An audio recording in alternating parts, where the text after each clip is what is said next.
My 39M wife 38F of 10 years wants an open marriage after I advised her to use Tinder as a confidence boost. My wife and I have always considered ourselves to be on the bigger side of things.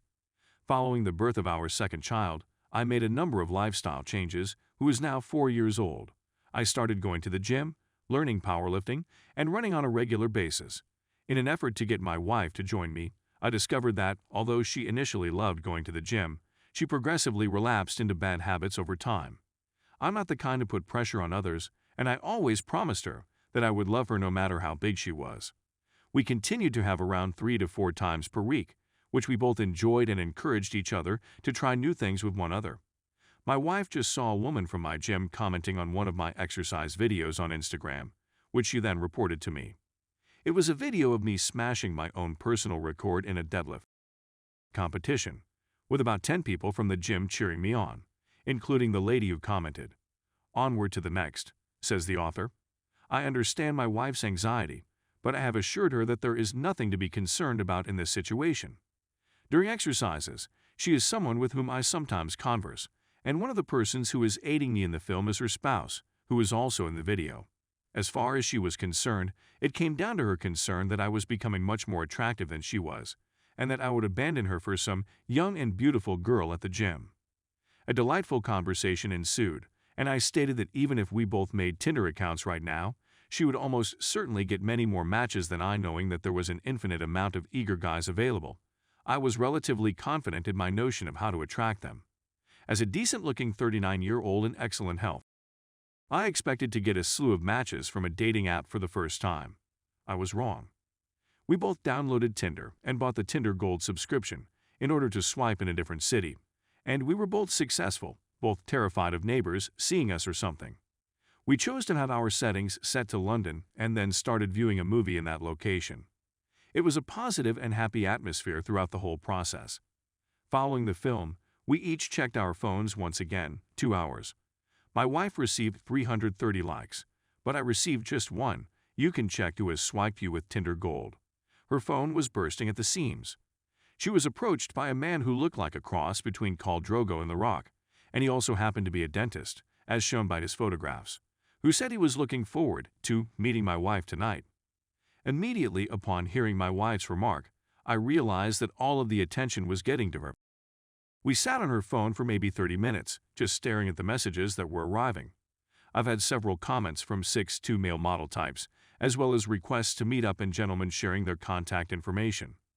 Every nationality and kind of guy was there in front of her, at the tip of her fingers. As soon as she found out that I only had one match, she screamed, "Abawa, at least I still won you, honey."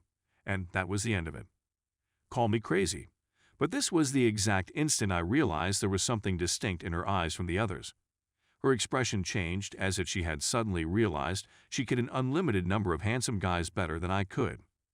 We ended up canceling our accounts that night and didn't talk about it much after that either. I, for one, was embarrassed to bring it up and felt ashamed by the fact that I had only received one match in the first place. To make matters worse, she looked far worse than my wife, and my wife even made fun of my match. Over the following few weeks, my wife started to reject my advances more and more, and at the end of the month, we hadn't had in a month. She had become icy and harsh, and she had begun to have mood swings. This is the point at which I allow my negative side to take control. The next day, when she was visiting her mother, I decided to take her work laptop, which she generally puts in her office drawer, and see what I could find out about her work life.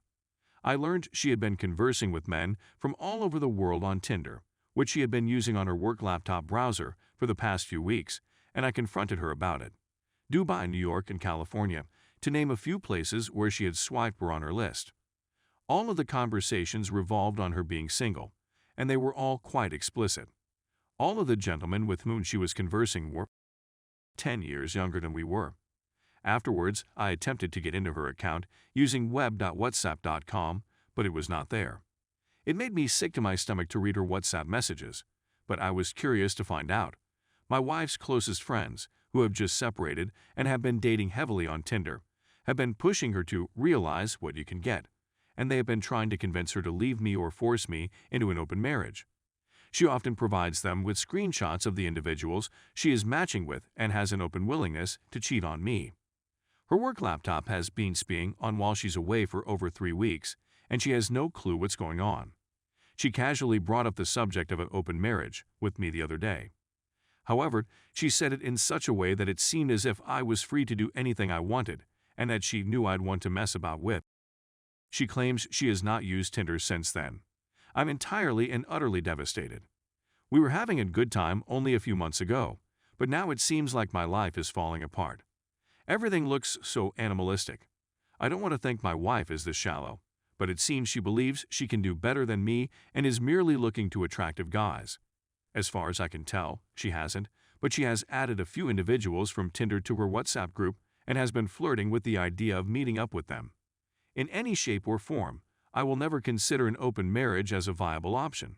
Of course, I photographed everything and even taped the conversations that went place on her laptop screen. My marriage has already begun to feel like it is coming to an end. What it feels like is as if I've been allowed access to a part of my wife's mind that she would like not have existed. I felt bad about gazing at girls for more than 5 seconds at the gym on occasion. And I was concerned about betraying my wife by thinking about things, among other things. Is there anybody else who has gone through anything similar? I'm not sure how I'm going to approach her. Story 2. 28F, having hard time getting over ex-boyfriend, 27M, who cheated and got his friend's wife pregnant. I'll make every effort to keep it as brief as possible. To shorten a long story short, my ex-boyfriend and I were together for around 9 years. In addition, he and I have a 7-year-old daughter. After all of this, I found out in September that he had gotten his buddy's wife, who is now an old friend, pregnant. When the wife discovered she was pregnant, she booted her husband out of the house and invited my ex to move in with her. Now they're married and have a son who was born earlier this month.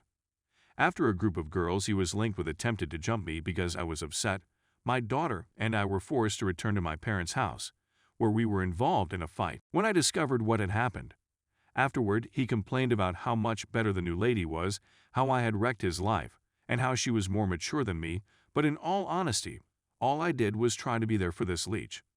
He was physically and verbally abusive, and he cheated on me on a regular basis, so I should be pleased that he's no longer here, but in reality, I'm distraught. It's not that I miss him. It's simply that I'm disappointed that after all I've done for him and everything we've been through together, this is how he has chosen to express his gratitude. My last conversation with him was months ago, and he no longer contacts our daughter.